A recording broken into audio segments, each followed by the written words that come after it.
कैसे हैं साथियों। आशा करता हूँ आप सभी बहुत अच्छे होंगे। स्वागत है आपका अपने स्टडी चैनल स्टडी विद अर्पित पर। हम लोग क्लास 12 की फिजिक्स पढ़ रहे हैं और अब तक हम लोगों ने 5 चैप्टर पूरे कंप्लीट कर चुके हैं और 6 चैप्टर इस समय पढ़ रहे हैं। 6 चैप्टर हमारा है वैद्युत चुंबकीय प्रेरण, इलेक्ट्रोमैग्नेटिक इंडक्शन। अब ये इलेक्ट्रोमैग्नेटिक इंडक्शन में अब तक हम लोगों ने 5 से 6 वीडियो आपको ऑलरेडी मिल चुके हैं और आज का हमारा जो टॉपिक है स्वप्रेरण, सेल्फ इंडक्शन क्या होता है। पिछली क्लास में हम लोगों ने अन्योन प्रेरण पढ़ा था। अन्योन प्रेरण हमने बताया था आपको कि अन्योन प्रेरण होता क्या है, म्यूचुअल इंडक्शन क्या होता है, उसके बारे में बताया था। और आज बात करेंगे हम लोग सेल्फ इंडक्शन की बात करेंगे, स्वप्रेरण की बात करेंगे। क्या होता है स्वप्रेरण, पहले उसकी परिभाषा देखते हैं। कह रहा है कि वैद्युत चुंबकीय प्रेरण की वह घटना जिसमें किसी कुंडली के धारा के मान में परिवर्तन करने पर स्वयं उसी कुंडली में प्रेरित धारा उत्पन्न हो जाती है, स्वप्रेरण कहलाती है। क्या कहलाएगी? स्वप्रेरण कहलाएगी। देखिए यहां पर इससे पहली जो क्लास हमने पढ़ा था वो था अन्योन प्रेरण। उसमें यह बताया जा रहा था कि दो कुंडलियां पास पास रखी थी और जब एक कुंडली में हम बैटरी से कनेक्ट करके उसमें धारा के मान को परिवर्तित करते हैं, या तो हम धारा प्रवाहित करेंगे या धारा को हम बंद करेंगे। दोनों ही केस में जो पास में रखी हुई दूसरी कुंडली है उसमें एक प्रेरित विद्युत वाहक बल उत्पन्न हो जाता है। तो उस क्रिया को हम लोग क्या बोलते थे? अन्योन प्रेरण बोलते थे। और यहां पे क्या कह रहा है? कह रहा है एक ही कुंडली है, मतलब दो कुंडलियां नहीं, यहां पे सिर्फ एक कुंडली है और इस कुंडली के धारा के मान में जब हम परिवर्तन करेंगे, धारा के मान को घटाएंगे या बढ़ाएंगे, तो इसके चारों ओर एक मैग्नेटिक फील्ड उत्पन्न हो जाएगी, जिसकी वजह से यहां पर एक चुंबकीय धारा या हम लोग कहेंगे प्रेरित धारा जो उत्पन्न हो जाती है और खुद में स्वयं में उत्पन्न हो रही है। इसीलिए इसे हम क्या कह रहे हैं? सेल्फ इंडक्शन कह रहे हैं। यही बात को लिखा है कि वैद्युत चुंबकीय प्रेरण की वह घटना जिसमें कुंडली के धारा के मान में परिवर्तन करने पर स्वयं उसी कुंडली के प्रेरित धारा उत्पन्न हो जाती है, उसी कुंडली में प्रेरित धारा उत्पन्न हो जाती है और इसी घटना को हम क्या कहते हैं? स्वप्रेरण कहते हैं। क्या कहते हैं? स्वप्रेरण कहते हैं। अब स्वप्रेरण की बात करेंगे तो स्वप्रेरण का उदाहरण क्या है? आपके दिमाग में आएगा कि स्वप्रेरण का उदाहरण क्या है, बताइए। तो स्वप्रेरण के लिए हम लोग जो अगर बात करते हैं तो स्वप्रेरण का उदाहरण है चौक कुंडली। चौक कुंडली जो है स्वप्रेरण के सिद्धांत पर ही कार्य करती है।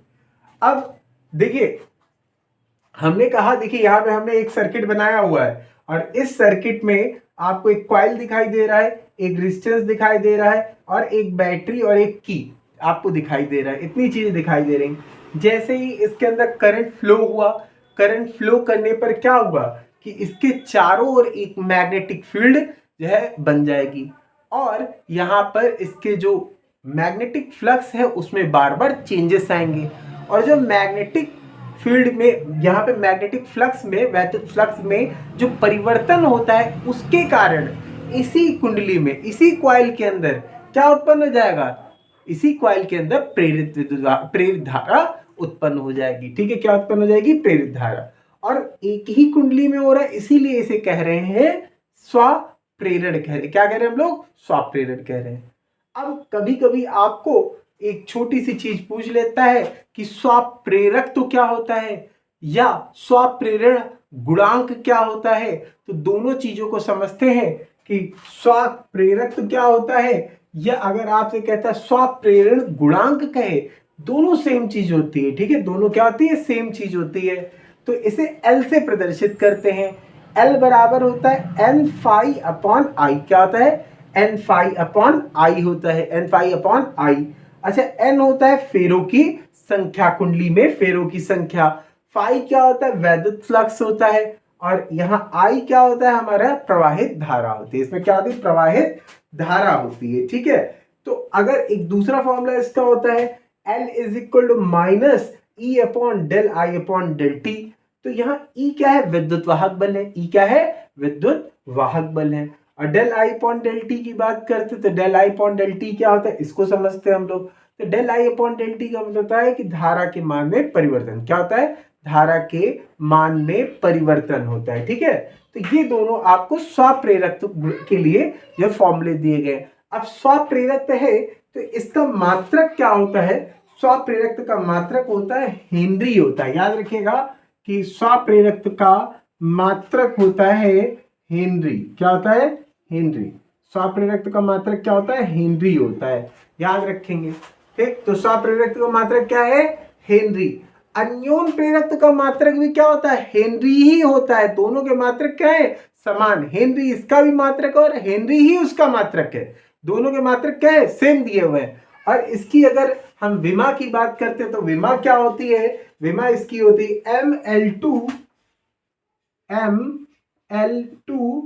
t-2, ठीक है, और a-2।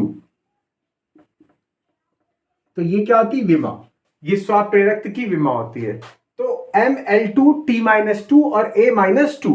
तो इस तरीके से आपको ये दिखाई दिया कि स्वप्रेरकत्व क्या होता है। ठीक है, स्वप्रेरकत्व के बारे में आपको बताया कि स्वप्रेरण क्या होता है। स्वप्रेरण आपने पहले पढ़ा और स्वप्रेरकत्व के दोनों आपने सूत्र पढ़े और इसका मात्रक और विमा देखी। तो जो स्वप्रेरकत्व का मात्रक और विमा होती है, यही अन्योन प्रेरकत्व के मात्रक और विमाएं भी होती हैं। दोनों की विमाएं और मात्रक सेम होते हैं। तो ये छोटा सा वीडियो आपके लिए था और आपको यहाँ पर समझ में आया होगा। आप वीडियो को 1 से 2 बार फुल देखा करिए और देखने के बाद साथ साथ लिखते भी रहा करिए। इसीलिए आपके लिए लिख भी दिया जाता है, अच्छी से अच्छी डेफिनेशन, शॉर्ट में डेफिनेशन लिख दी जाती है जिससे कि आपको प्रॉब्लम्स कम हो। तो इसलिए आप लगातार मेहनत करें, डेली बने रहें और वीडियो को लाइक शेयर सब्सक्राइब जो भी करना है सब कुछ आप लोग कर देते हैं, हमें पता है।